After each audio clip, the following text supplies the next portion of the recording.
Yang pertama, saya mau tes keaktifan raginya dulu, karena bungkus raginya udah pernah dibuka sebelumnya. Masukkan 1 sendok teh ragi instan ke dalam gelas.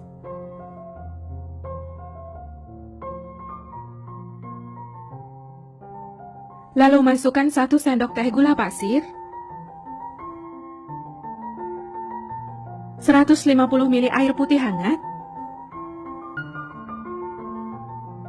Lalu ini diaduk hingga tercampur rata.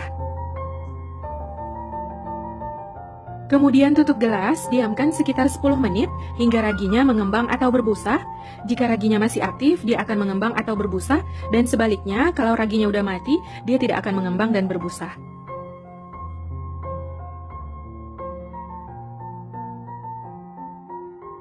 Setelah sekitar 10 menit didiamkan, buka tutup gelas. Bisa dilihat larutan raginya mengembang dan berbusa. Ini tandanya raginya masih aktif dan bisa digunakan. Sebaliknya, kalau nggak mengembang dan nggak berbusa, itu tandanya raginya udah mati. Sebaiknya jangan digunakan lagi, ganti dengan ragi yang baru. Kalau digunakan, adonannya akan gagal mengembang. Siapkan 1 wadah, lalu masukkan 300 gram tepung terigu.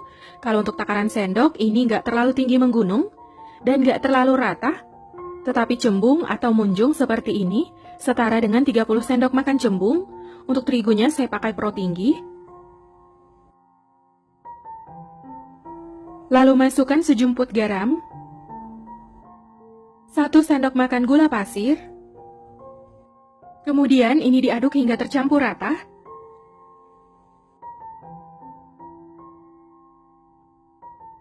Masukkan 1 butir telur, larutan ragi yang telah diaktifkan sebelumnya,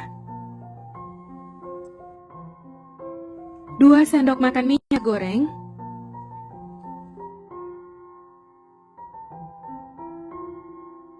kemudian aduk lagi adonan hingga tercampur rata, atau boleh langsung diuleni menggunakan tangan.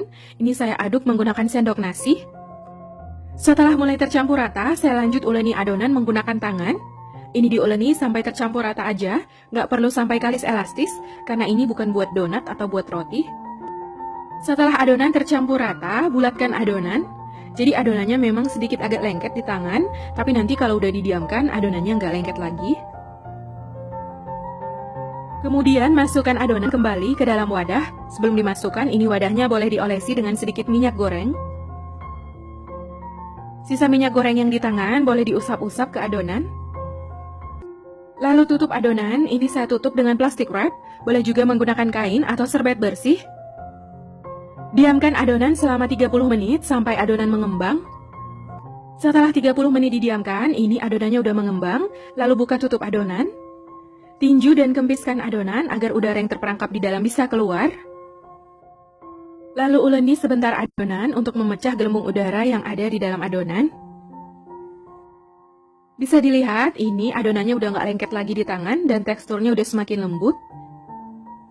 Kemudian bulatkan adonan, lalu bagi menjadi 2 bagian sama rata.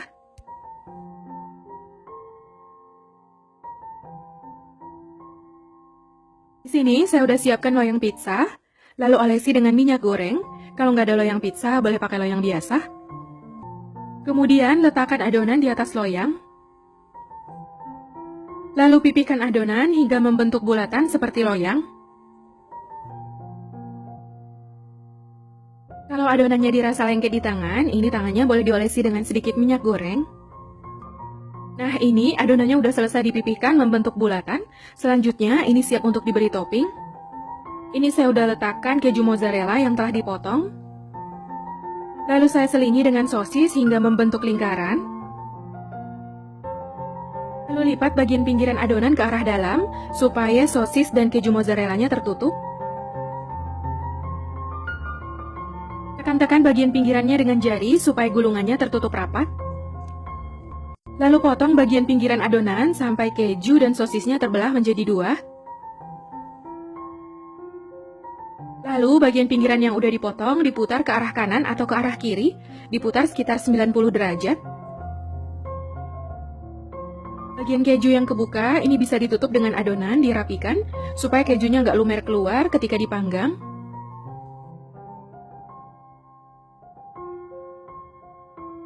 Setelah bagian pinggiran adonan selesai dibentuk, tusuk-tusuk bagian dasar adonan dengan garpu, agar adonan tidak menggelembung ketika dipanggang.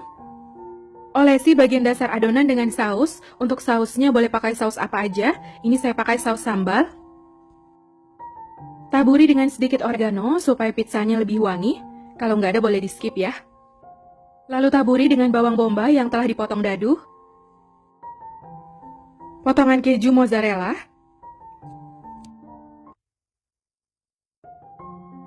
Sosis yang telah dipotong kecil-kecil. Jadi untuk toppingnya sesuai selera ya. Boleh pakai smoked beef atau daging cincang.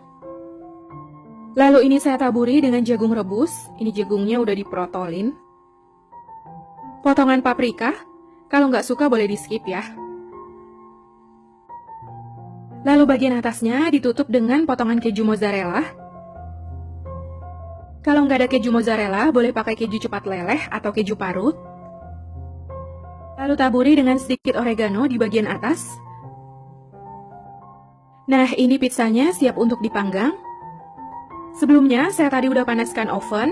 Untuk pengaturan tombolnya, tadi ini bagian atasnya saya off-kan. Temperatur di 180 derajat Celcius, menggunakan api bawah, sekitar 10 menit.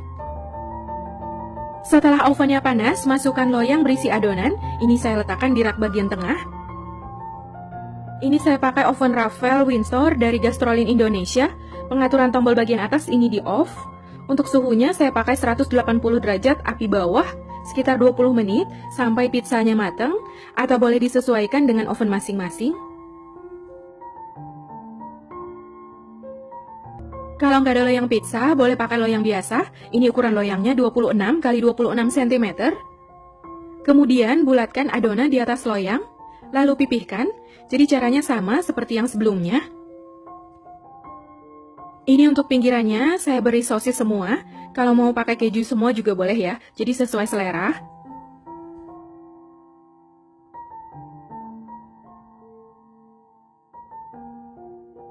Setelah selesai diberi topping, ini siap untuk dipanggang. Setelah 20 menit dipanggang, saya putar pengaturan api menggunakan api atas dan api bawah. Lanjut dipanggang sekitar 5 menit agar bagian atasnya berwarna kecoklatan. Setelah total waktu sekitar 25 menit dipanggang, ini pizzanya udah mateng. Bisa dilihat bagian atasnya udah kecoklatan. Pizzanya udah wangi banget, ini udah mateng.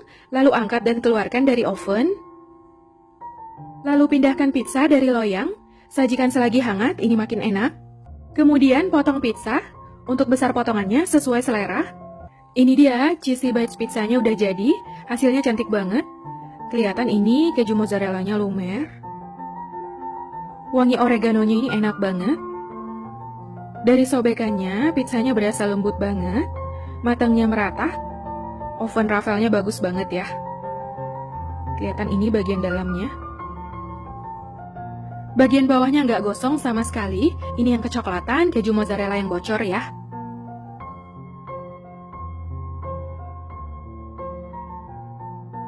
Jadi bagian pinggirannya ini bisa dipotong satu persatu.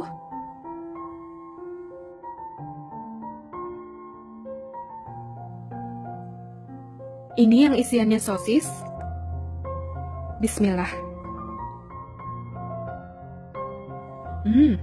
Ini enak banget, mantep. Pizzanya super lembut. Perpaduan toppingnya ini enak banget ya. Rasanya persis kayak yang di Pizza Hut. Yang ini yang isiannya mozzarella. Kelihatan ini mozzarellanya lumer.